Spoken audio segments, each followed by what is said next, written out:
Nós precisamos, como Nossa Senhora, nos reconciliarmos com a realidade do sofrimento nas nossas histórias. Nos reconciliarmos com a realidade que nós vamos experienciar, sim, sofrimentos. Muitas vezes por nossa culpa, muitas vezes por culpa daqueles que moram conosco, que convivem conosco, que compõem a nossa família. Muitas vezes nós vamos experienciar o sofrimento de ter que esperar, porque nós somos filhos do bem-estar e filhos da instantaneidade. Não é verdade? Por que tem tantas pessoas, mais uma vez eu digo, disse semana passada, com depressão hoje em dia? Porque as pessoas são ansiosas demais, porque as pessoas não têm mais a capacidade de esperar o tempo das coisas. Quantas pessoas eu escuto que padecem desse mal chamado ansiedade, que padecem desse mal chamado o vírus da instantaneidade. Eu quero tudo instantaneamente, eu quero que Deus me atenda agora, eu quero isso agora.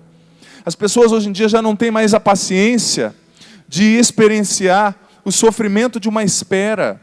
Porque, irmãos e irmãs, as grandes coisas que nós conquistamos na vida não são doadas, são construídas. Aquilo que a gente ganha muito fácil, corre o risco também de se perder com muita facilidade. Diga-se de passagem, a felicidade não é uma coisa que a gente ganha. Se você souber alguma farmácia por aí que vende alguma pílula de felicidade, você me avisa, que eu vou fazer uma encomenda. Não existe pílula de felicidade por aí.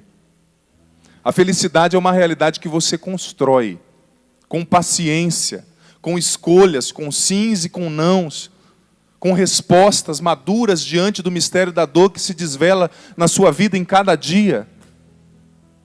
Não tem como não sofrer. O sofrimento faz parte da vida. E o problema não é o fato de ter sofrimento ou de não ter sofrimento. O problema é a postura que nós adotaremos diante do mistério da dor. Será que a vida de Nossa Senhora que nós hoje celebramos foi marcada pelo mistério da dor?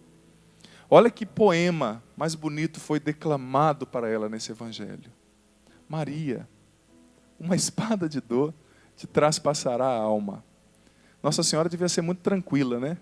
Porque um profeta dele não dá vontade de, né, dar um soco num tal de Simeão desse, desculpa a sinceridade. Ela acaba de... Você que é mãe, quem aqui já é mãe ou foi mãe? Levanta a mão.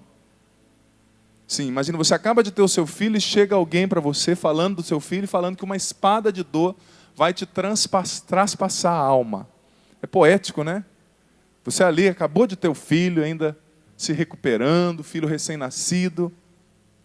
Olha a profecia que Nossa Senhora já recebeu. No início da sua maternidade, no início do exercício daquilo que foi, vou usar essa terminologia, o seu ministério, enquanto mãe do Senhor, mãe do Redentor.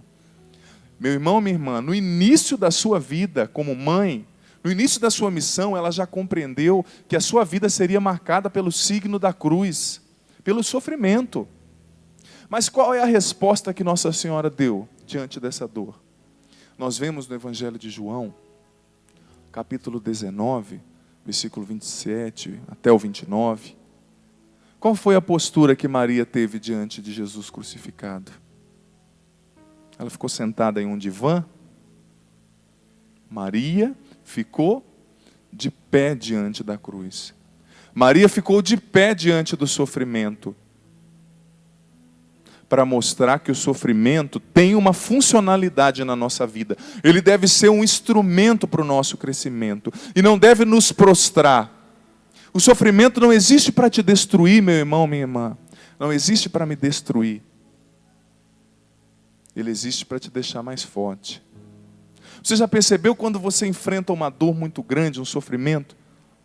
Depois que passa aquilo, se você é lógico, bem digere aquela realidade, você já percebeu como você se sente mais forte? Você já percebeu como você olha para trás e diz para você mesmo: nossa, eu achava que eu não era capaz de superar isso. Eu achava que eu não era capaz de vencer tal realidade, mas eu consegui. Como eu dizia, Nossa Senhora nos revela como se portar diante do sofrimento, do mistério do sofrimento, que em qualquer momento vai nos encontrar. Nossa Senhora esteve de pé. Ela utilizou o sofrimento para se tornar uma pessoa melhor e não permitiu que o sofrimento a utilizasse, a prostrando diante da vida. João Paulo II, falando de um tema como esse, eu não poderia deixar de falar de João Paulo II. Existe uma encíclica que ele escreveu, chamada Salvifici Doloris, sobre o sentido cristão do sofrimento humano, onde ele, utilizando também a figura de Jesus, algumas vezes referindo-se a Nossa Senhora, ele diz que todo e qualquer sofrimento humano é uma perene possibilidade de redenção. Ou seja, o sofrimento não pode ficar parado em si mesmo, estéril. Ele tem que sempre ser ponte. Ponte para a redenção, ponte para a salvação, ponte para o outro, ponte para Deus, ponte para me tornar uma pessoa melhor. O sofrimento é uma constante possibilidade de redenção.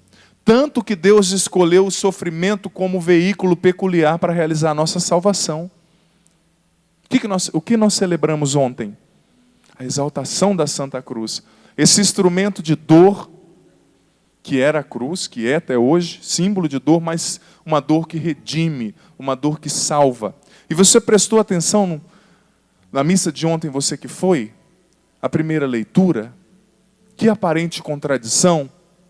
Eles estavam no deserto, os israelitas, murmurando contra Deus, contra Moisés. De repente, Deus, em um ato de carinho, enviou muitas serpentes venenosas para mordê-los, e eles começaram a morrer ali no deserto.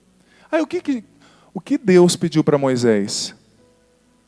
Faça uma serpente de bronze e coloque ali, para aqueles que morderem, serem mordidos, aliás, pelas serpentes que estão no chão, olharem para aquela serpente de bronze que está no alto e serem salvos. Mas o interessante, que me chamou a atenção nessa leitura, por que Deus não pediu para Moisés construir qualquer outra coisa? Um anjo, uma fruta. Eles estavam sendo mordidos pelas cobras e Deus pede para Moisés construir uma cobra para colocar no alto para eles olharem. Por quê? Isso para mostrar para mim e para você que aquilo que nos destrói também pode ser aquilo que nos salva. As cobras que muitas vezes nos mordem podem se tornar um veículo de redenção e de salvação para nós. Jesus transformou a sua dor em amor, por isso que ela foi redentora. Pena que muitas vezes, quando nós estamos sofrendo, nós acabamos nos tornando centrados demais em nós mesmos, perdidos no nosso egoísmo. Eu estou sofrendo, eu preciso de ajuda, eu preciso de atenção, eu. O sofrimento não deve ser uma realidade que me aprisiona em mim mesmo, mas ele precisa me lançar para o outro. Eu estou sofrendo, mas existe sempre alguém que está sofrendo mais do que eu. É isso que João Paulo II diz na Salvifici Doloris. O sofrimento tem que ser ponte para me lançar para fazer o bem, mesmo quando eu estou sofrendo. Eu devo me lançar, porque o que vai me curar não é o amor somente que eu recebo, mas o amor que eu dou, à medida que eu me esqueço dos meus sofrimentos, também para fazer a redenção acontecer na vida das outras pessoas. O meu amor me redime, o meu sofrimento se torna também salvação. Na mesma dinâmica da cruz de Jesus.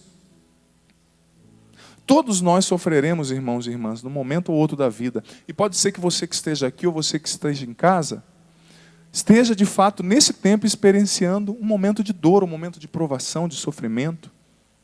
Pode ser que hoje você esteja sofrendo. Eu digo para você, diante dessa dor que você está enfrentando, você tem duas possibilidades. Ou você a aceita essa dor, aceita o fato de você não ser Deus, de você ser humano, de você ter perdido pessoas que você ama porque elas também são finitas, não são deuses.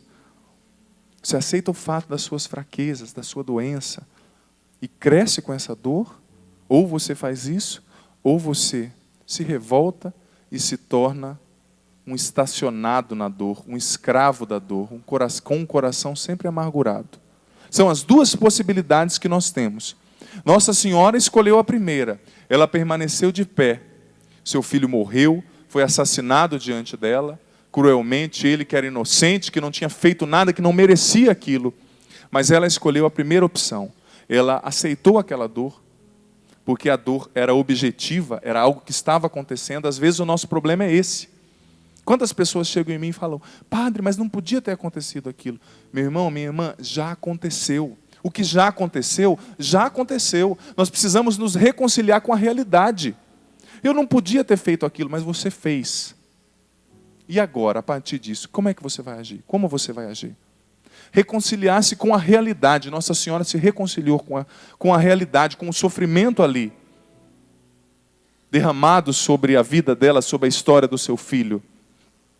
Ela se reconciliou com esse sofrimento, ela aceitou esse sofrimento e ela se utilizou dele para crescer.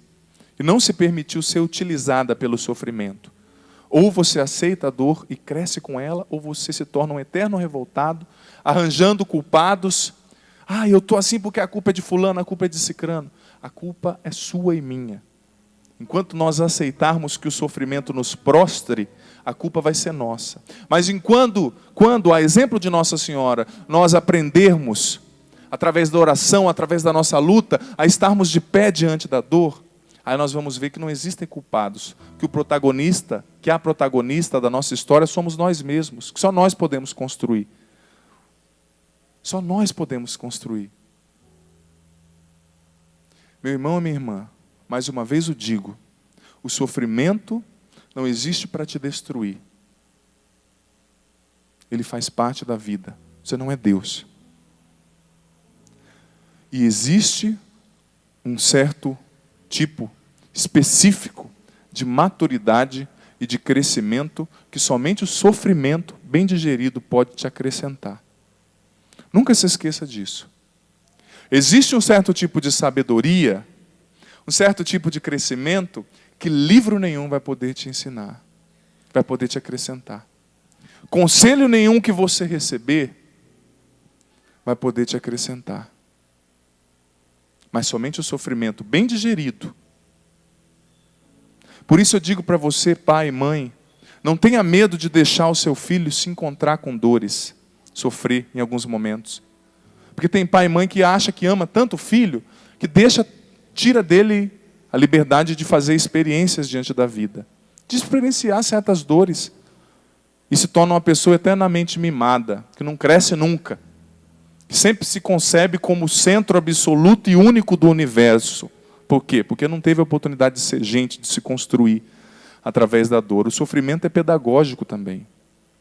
João Paulo II, na Salvifici Dolores, traça todo um caminho de uma boa absorção do sofrimento e de uma consequente transformação desse sofrimento em amor, em redenção para nós e para aqueles que compõem a nossa vida.